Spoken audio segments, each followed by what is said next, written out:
They said, fight a real boxer. They said, fight someone your size. They said, fight a world champion. We looked at a long list of supposed fighters for me to fight. Yeah. Good. Right. Good. Right. Good. Right. That's the shot. See? If he comes in there, that's it over. Yeah. You see what I mean? You don't have to do that or come out. Just boom, drop the chin. Good. Left hook high now and then just roll my right arm. Good. Too low. Was that, oh, this happened, that happened. So it's the name of my career is criticizing me and then making excuses after I do the impossible or no way it's going to happen. With just a month remaining before Anthony, Joshua, and Jake Paul step through the ropes, both men are clearly pushing themselves to their limits. Jake is grinding through exhausting sessions, sparring with intensity, and treating this bout as the most serious test of his career. Joshua, on the other hand, looks crisp, explosive, and fully dialed in, leaving no hint that he's overlooking Jake. Their camps show the same themes: discipline, hunger, and unwavering focus. I think that's good. Don't look for nothing. Now step around him. Upper body. Keep a rhythm now. Keep a rhythm. Don't wait on him. Now you're waiting on him, mate. How do you feel? Ready. The fight draws near. The sport is overflowing with predictions, hot takes, and warnings, and Joey Knight added one of the most striking ones yet. He believes Jake accepted this matchup primarily because it brings enormous attention, viral buzz, and a global spotlight. Joey argues that Jake understands boxing as a business better than many veterans, and he knows this fight generates extraordinary revenue. But, he insists, Jake is crossing a dangerous line for the sake of money. Facing someone with Joshua's size, experience, and raw punching power is nothing like any of Jake's previous opponents. This is a man whose strikes can alter careers in an instant.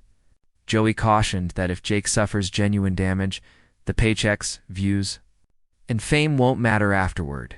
A lot of cash, maybe not as much as the Anthony Joshua fight, but a lot of cash, and can still have a serious chance of going on to earn even more paydays. Whereas the damage that it could do to his body could be irreversible for that opportunity to earn money in a boxing career going forward. So is this the retirement bag, or do you actually think you can win? Because I read a study recently, and I believe it said something along the lines of men overemphasize or overcalculate their ability to fight by about 500 times. And I'm saying Jake Paul would probably need to be 500 times better to stand a chance against Anthony Joshua. And I can't get how he doesn't already know this. Surely he has sparred with heavyweights. Surely the recent sparring that he had with the likes of Shakur Stevenson and with the likes of Ray Ford, amongst others, Badu Jack, surely that would have taught you that there are levels to boxing. And if these small guys are able to show you things that you had no idea that you were vulnerable to in a boxing ring, what happens when someone who hits 4, 5, 6 times as hard as that does the exact same thing to you and lands it on your chin? The whole reason of why I know where I am in the influencer boxing scene, in the misfit scene, is because of the level that I have sparred at. I've sparred boys that have gone on to box for world titles. I've sparred with English champions, and I've sparred with loads of Southern area champions. And doing that enabled me to understand what level I can reach in boxing and what level I can't reach. And some people might say, well, Jake Paul's clearly more ambitious than you. There's no reason for him to be, because he's not a better pound-for-pound boxer than me. So there really is no reason. And that really does make me think that one of two things have happened. Jake Paul has never, ever had serious elite sparring anywhere near this weight division. Analysts Adam Catterall and Nick Pete immediately highlighted the gulf separating the two fighters. To them, the matchup looks less like an even contest and more like an advanced heavyweight tuning up on a far smaller, less seasoned opponent. They predict Joshua will dominate every moment, noting the immense difference in size, power and in-ring experience. From a competitive standpoint, they argue the fight doesn't belong on Joshua's resume. If the bout is happening, they say it's because Jake Paul wants it, not because Joshua needs it.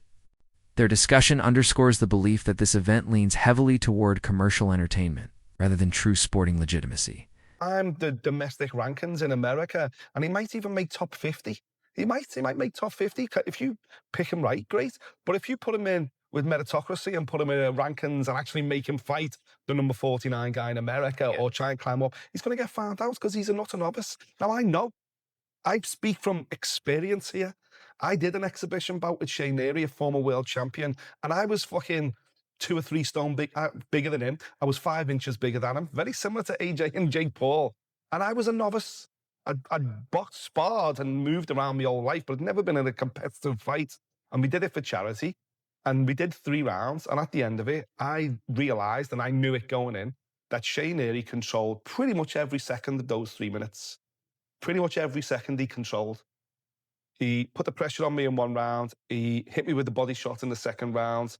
And he caught everything I threw at him in the 3rd round when he said, go on, try and knock me out. Caught everything. And, you know, in a similar vein, Anthony Joshua controls every second of this fight that he wants to control. Right. Because he comes from a certain level of stock that Jake Paul can't shortcut his way to. This fight is happening because Jake Paul sees the name Anthony Joshua and has probably gone. It's that conversation in the schoolyard, isn't it? What would you do for what would you do for $1 million? What would you do for 2 million? What would you do for 10 million? What would you do for 100 million? Would you let Anthony Joshua punch you in the face for 100 million notes? Yeah, I fucking would. Absolutely, AJ. Step up, mate. Take your best shot. Wake me up in the hospital. Cha-ching. Isn't Jake Paul doing the same thing? Getting 100 million quid off Netflix to let Anthony Joshua punch him in the face. Right. Apart from whatever it is, 50, 60, 70 million, whatever the figure is for Anthony Joshua, I only see this as lose-lose for him. Host of the Wade Concept breaks down the situation even further, saying he cannot find a single angle that justifies the matchup. In his assessment, Jake lacks the experience, durability, timing, and natural heavyweight power that Joshua brings to the highest level. Joshua has battled elite champions, knockout artists, and seasoned technicians. Jake Paul, by comparison, has logged limited rounds and never stepped in with anyone remotely near Joshua's physical or technical tier. Wade argues that Paul stands no realistic chance. The skill gap is too wide, and the risk is too severe. Even strategies built around surprise or unpredictability won't work, he says, because Joshua's fundamentals and ring IQ are far beyond anything Jake has ever encountered. Wade adds that even the promotional push behind the fight feels manufactured. The appeal comes from the names, not the sporting merit. His take aligns with a growing number of analysts who view the event as spectacle over substance. Ego, whatever is making Jake take this fight. And I don't think it's healthy for him at all. I think this is going to be one-way traffic. I think AJ is going to hurt him very badly. And speaking of the insanity of this thing, here is what the first line is. Jake as a plus 800. I have a feeling that's going to shift even more toward AJ at minus 1,500. Because again, how could you even see Jake winning this fight? Where is the possibility for Jake to actually get it done? I mean, look at this picture from them playing paintball a couple of years ago, I guess, or I don't know if it was paintball, but some sort of airsoft like gunfighting. But look at the difference in the size. And I get it, you know, size doesn't just win fights, but AJ doesn't just have the size. He is more experienced at the highest level. He has fought guys that are smaller than him and are more experienced and better than Jake is. Again, Alexander Usyk twice. What better experience? I know Usyk is southpaw, but what better experience to get you prepared to fight a smaller guy than to fight the best, smallest guy coming up to heavyweight in Usyk that you could find. Yes, AJ is plotty, and he's maybe a little stiff, and maybe his chin is not what it used to be, but that's still Anthony Joshua. So Nikisa Bidarian did an interview with Sky Sports, Jake Paul's manager and co-founder of MVP. He had some things to say about the fight. Obviously, they're going to do a massive press tour around this thing. Let's take a look and listen at why Nikisa, maybe a hot take, says that Jake Paul and Anthony Joshua is more winnable for Jake Paul than Gervonta Davis would have been. How dangerous is this for Paul?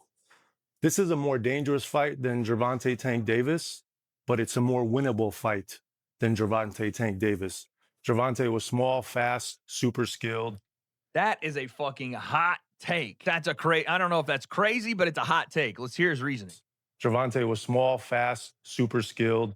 Joshua is big, heavy puncher, but not as evasive. So I think if Jake has the right game plan, he has a pretty good shot of winning this fight. That's crazy. Now, first off, a winnable fight with Gervonta Davis. It was an exhibition. So, wins and losses, we weren't really going to be able to count there. But saying that it is a risky but more winnable fight, it's so hard to get on board with even the thought of Jake winning this. Like there's only really, I think, one, maybe two avenues where Jake possibly can in some way win it. But when Nikisa says it's a more dangerous but also more winnable, the only thing my mind jumps to is Jake is going to have to stand in front of Anthony Joshua, a literal destroyer at heavyweight, a literal one punch, send you to the hospital, potentially end your career puncher at heavyweight, and take the risk of eating that punch just to land a punch that potentially could knock AJ out. That is why the risk and reward factor, I have to think Nikisa's talking about there,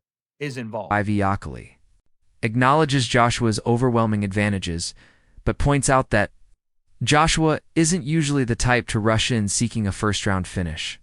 Joshua prefers to study his opponent, control the pace, and make calculated decisions. Because of that approach, the rhythm of the bout often depends on how long the opponent can keep up. Yet Okoli is clear, none of that erases the imbalance.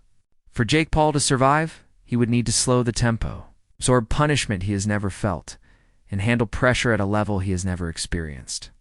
Even if Joshua starts patiently, Okoli says, the gulf in strength and skill remains massive, and Paul's options are slim at best. That's one I'm very difficult to know.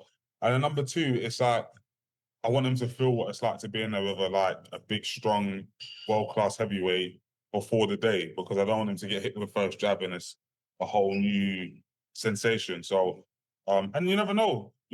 I think there's some game plans that he could cause a bit of trouble. Do you know what I mean? But no, I'm going to stop you. I have to No, you tell me now then. Lawrence Okoli, former multi-time world champion. I say it from serious because I think Jake is brilliant for the sport. And what he's done for especially the women's game and what he is, I think he's fantastic. And he's showing other boxers coming through, look where I've got from this. So you tell me now, in terms of a game plan, what you think. There's three I see. One of which is, bear in mind, AJ is not I'm going to come out and get this over in 1 round kind of guy. He does do it, don't get me wrong, but that's based off of other people's work. So when you see AJ versus Ngannou and him were having a fight before AJ started landing the great right hands off of Ngannou going southpaw, I don't think AJ's first instinct is to go in and go double jab, uppercut, left hook to the butt and rip into people. He likes to box. He's a natural boxer. So I think he's going to be just going through stuff. He hasn't been in the ring for over a year. He's going to be, popping jabs, slipping, showing a bit of skill.